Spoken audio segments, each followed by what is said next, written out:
अस्सलामुअलैकुम व्यूअर्स, हम स्टडी कर रहे हैं इर्रेगुलर कंपैरिजन ऑफ एडजेक्टिव को और इस सिलसिले में ये हमारी 6th वीडियो है जिसके अंदर हम चंद मखसूस एडजेक्टिव्स जैसे कि former, latter, inner, outer and utter को स्टडी करेंगे, इसके यूज़ को समझेंगे।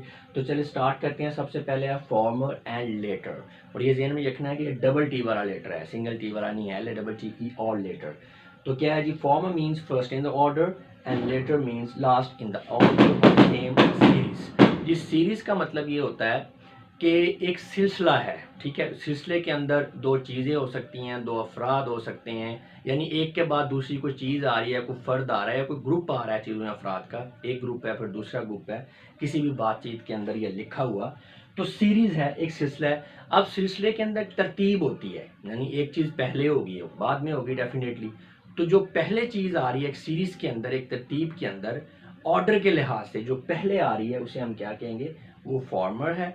और जो तरतीब के लिहाज से, यानी एक सिलसिले में तरतीब के लिहाज से बाद में आ रही है, उसको हम लेटर कहेंगे। जैसा कि both the elephant and deer are herbivores, the former animals is much larger than the later।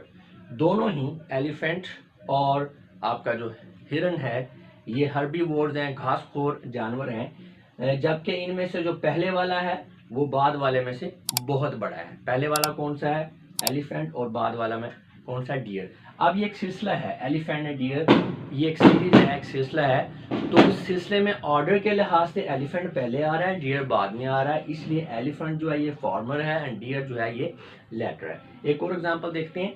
Both Ali and Naveed are players, the former is captain while the latter is vice captain of the team. बिल्कुल पहले वाले sentence की तरह अली और नवीद दोनों खिलाड़ी हैं, जबकि जो पहला है वो कैप्टन है और बाद वाला वाइस कैप्टन है। अब यहाँ पे देखिए अली एंड नवीद, ये एक सिलसिला है, एक सीरीज है दो अफराद की। अब इसमें अगर हम तरतीब में जाएं, ऑर्डर में जाएं, तो अली पहले आ रहा है, नवीद बाद में आ रहा है, तो इसीलिए हम अली को ज़ाहिर कर रहे हैं फॉर्मर के साथ और नवीद को ज़ाहिर कर रहे हैं लेटर के साथ। नेक्स्ट है जी इनर एंड आउटर।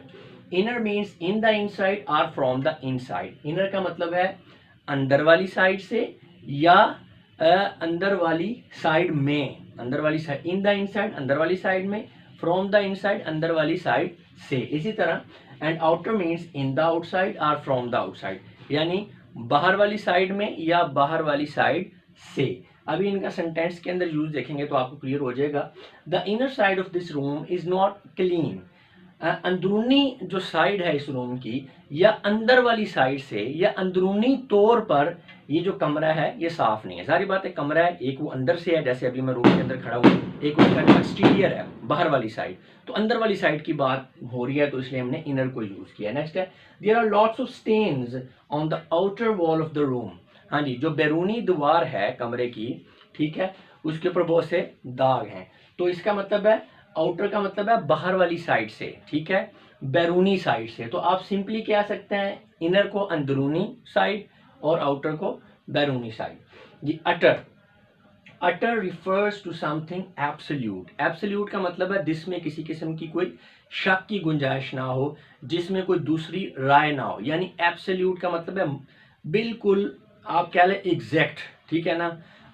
जैसे कि अभी this girl is an utter fool, ये लड़की तो बिल्कुल बेवकूफ है, फूल है, ठीक है।